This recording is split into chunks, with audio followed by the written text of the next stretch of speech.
د نیوز پریس چینل لیدونکو سلام ستړي مشئ په موکړه تازه لاندو مهمو خبرونو ته. انس حقانی وایي نړۍ نه غواړي افغانستان خود کې پاشي. د افغانستان اسلامي امارت د قطر دفتر غړي انس حقانی ویلي چې دوی په کور دننه مشروعیت خپل کړی دی. نوموړي نن په کابل کې وی پراخې ولسي غونډې ته په خبرو کې ویلي چې اسلامي امارت په کور دننه مشروعیت ترلاسه کړی دی، خو په وینا یې نړۍ نه غواړي چې افغانستان په خپلو پښو ودرېږي، نو ځکه ورباندې محدودیتونه وضع کوي.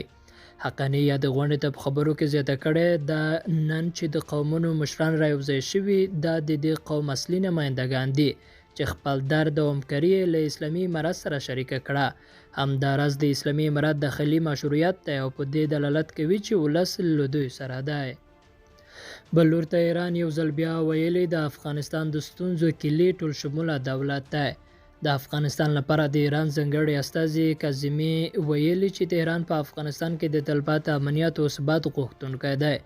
نوموړي زیاته کړې ده چې ایران د افغانستان خپلواکۍ ته درناوی لري، خو ټینګار کوي چې په دغه هیواد کې د ستونزو د حل یوازینۍ لار د ټول شموله دولت رامنځته کېدل دي. کاظمي څرګنده کړې ده چې که چیرته د افغانستان اسلامي امارت غواړي چې ستونزې حل او فصل کړي، نو غوره به وي چې په واک کې ټول قومونه واکشارو ته ځای ورکړي او یو ټول شموله دولت جوړ کړي. اسلامي امارت که څه هم تر اوسه په دې اړه تازه څه نه دي ویلي، خو وړاندې تر دې په وار ویلي چې د دوی نظام ټول شموله دی، اوسنۍ کابینه سرپرسته ده او د تغییر امکان یې شته دی. او د ملالۍ پلار وایي طالبان د نجونې پرېږدي چې له شپږم پورته زده کړې وکړي. نن سلمه ورځ ده چې د افغانستان په اکثریت ولایتونو کې نجونو ته له شپږم ټولګي پورته د نور تعلیم اجازه نشته. د نوبل د سولې جایزې د ګټونکې ملالۍ یوسفزۍ پلار ضیاءالدین یوسفزي نن په ټویټر کې لیکلي چې په افغانستان کې د طالبانو لخوا د نجونو د تعلیم د مخنیوي نن سلمه ورځ ده.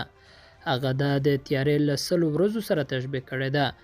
ښاغلي یوسفزي له طالبانو غوښتنه کړې چې نجونو ته اجازه ورکړي چې له شپږم ټولګي پورته هم خپل زده کړې وکړي. طالبانو مخکې ویلي و چې د نجونو د تعلیم په اړه پر یوه طرزالعمل کار کوي، په بشپړېدو سره به یې ټولو نجونو ته د تعلیم زمینه مساعده شي.